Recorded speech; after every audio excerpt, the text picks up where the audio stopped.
নারায়ণগঞ্জের রূপগঞ্জে আগুনে পুড়ে যাওয়া গাজী টায়ার কারখানার বেজমেন্টে তল্লাশি চালিয়ে কোনো মরদেহ পায়নি ফায়ার সার্ভিসের কর্মীরা। এই অবস্থাতেই আপাতত তল্লাশি অভিযান শেষ করেছে তারা। বৃহস্পতিবার সকালে বাংলাদেশ প্রকৌশল বিশ্ববিদ্যালয় থেকে আসা বিশেষজ্ঞ ডক্টর রাকিব আহসান ফায়ার সার্ভিসের মই দিয়ে বাইরে থেকে বিধ্বস্ত ভবনটি পরিদর্শন করেন। তিনি জানান, ভবনটি চতুর্থ, পঞ্চম ও ষষ্ঠ তলার ফ্লোর ভেঙে তৃতীয় তলায় স্তূপ হয়ে আছে। তবে তিনি সেখানে কোনো মরদেহ দেখতে পাননি। দেয়ালের ইট পুড়ে ভেঙে যাওয়ায় ভবনের ভেতরে প্রবেশ করা ঠিক হবে না বলেও জানান তিনি। পরে ভবনের বেসমেন্টে ঢুকে তল্লাশি চালায় ফায়ার সার্ভিসের কর্মীরা। এদিকে ছাত্রদের সহায়তায় বুধবার ১৩৭ জন নিখোঁজের তালিকা করেছে রূপগঞ্জ উপজেলা প্রশাসন। তাদের সন্ধানে এখনও কারখানার গেইটে ভিড় করে আছেন স্বজনরা।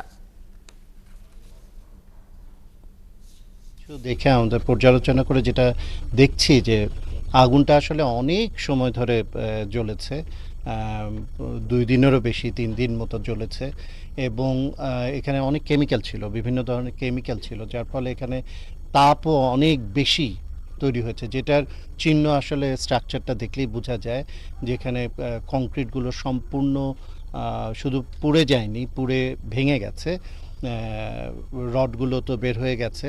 তো এই সব বিবেচনায় এনে এখানে আসলে কোনো রকম ভিতরে উদ্ধার কার্যক্রমটা খুবই বিপজ্জনক। আসলে আমি র্যাঙ্কস ভবন যখন ভাঙে তারপরেও আমরা বুয়েটের টিম থেকে গিয়েছিলাম, সেখানে যে অবস্থা ছিল তার থেকেও এখানে অনেক বিপজ্জনক। শুধুমাত্র বলে গেছে বেসমেন্টটা চার্জ করা যাবে, এখানে হয়তো কম ঝুঁকিপূর্ণ। সেই আলোকে আমি আমার টিম সহ বেসমেন্টে প্রবেশ করি প্রত্যেকটা জায়গায় আমরা তন্ন করে খুঁজি, দেখি যে এখানে কোনো ভিকটিম বা কোনো রকম মানুষের দেহ অবশেষ পাওয়া যায় নাই। রূপগঞ্জে আছেন আমাদের সহকর্মী ইশতিয়াক ইমন, সেখানকার খবর জানবো, যুক্ত হয়েছেন আমাদের সঙ্গে। ইমন, আজকের মতো আমরা দেখছি যে এই যে উদ্ধার অভিযান সেটি বন্ধ ঘোষণা করা হয়েছে এবং বুয়েটের পক্ষ থেকে যিনি বিশেষজ্ঞ এসেছিলেন তার বক্তব্য আমরা শুনছিলাম। আপনার কাছে সেখানকার সবশেষ কি খবর আছে?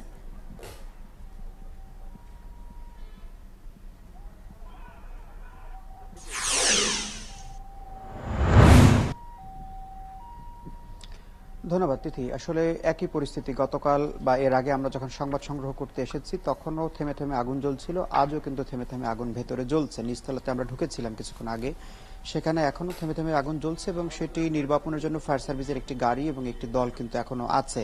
নিরাপত্তার জন্য সেনাবাহিনীকে রাখা হয়েছে। অনেক বড় একটি এলাকা এটি, আসলে এখনো যেভাবে পারছেন অবশিষ্ট যে অংশগুলো আছেন সেগুলো আসলে যারা লুট করছেন তারা নিয়ে যাওয়ার চেষ্টা করছেন, সেটি সেনাবাহিনী অনেকটা বন্ধ করার চেষ্টা করছে এখনো।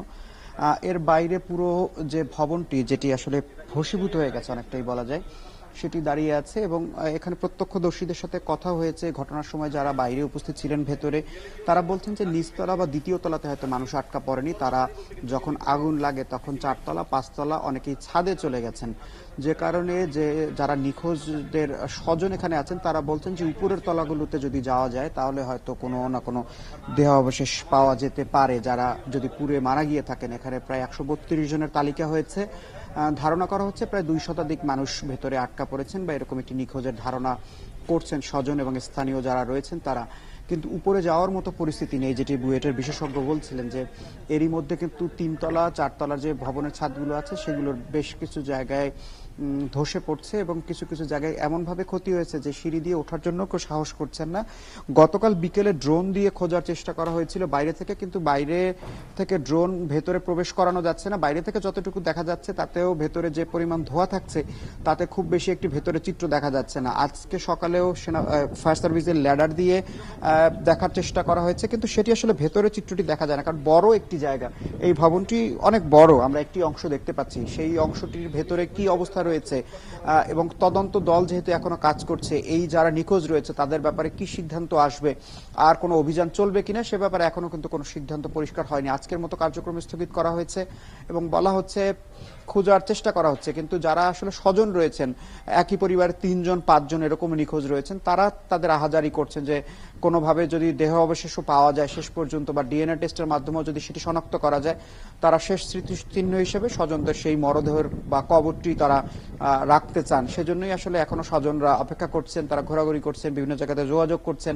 যে কোনোভাবে যদি এই যারা নিখোঁজ রয়েছেন তারা যদি মারাও গিয়ে থাকেন তাদের দেহাবশেষ তারা চাইছেন। কিন্তু পরিস্থিতি যা, তাতে আসলে খুব বেশি একটি উদ্ধার অভিযান পরিচালনার যে পরিস্থিতি সেটি নেই, এবং একই সাথে অন্য যদি বিকল্প কোনো পদ্ধতি আসলে অবলম্বন করতে পারে প্রশাসন, তাহলে হয়তো উপরের তালাগুলোতে বা আগুনের তাপ যদি আর একটু কমে আসে, সেই বিষয়গুলো নিশ্চয়ই ফায়ার সার্ভিস এবং বিশেষজ্ঞ যে দল রয়েছে তারা চিন্তা করে দেখবেন। অনেক ধন্যবাদ। সঙ্গেই থাকবেন। ইশতিয়াক ইমন আমাদের সাথে রূপগঞ্জ থেকে যুক্ত হয়েছিলেন। চলে যাচ্ছে।